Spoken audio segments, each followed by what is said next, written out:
আসসালামু আলাইকুম, hello guys, কেমন আছেন? আশা করি সকলে ভালো আছেন। তো আপনারা জানেন যে আমার মরিচের জমি প্রস্তুত হয়ে গেছে।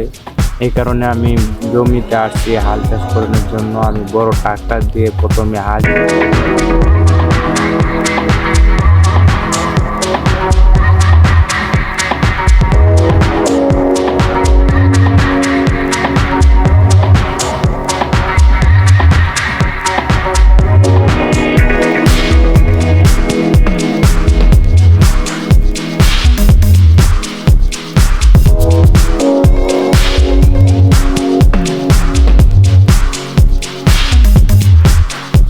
আসসালামু আলাইকুম, হ্যালো গাইস, কেমন আছেন? আশা করি সকলেই ভালো আছেন। তো আপনাদের দোয়া এবং ভালোবাসায় আমরা খুব ভালো আছি।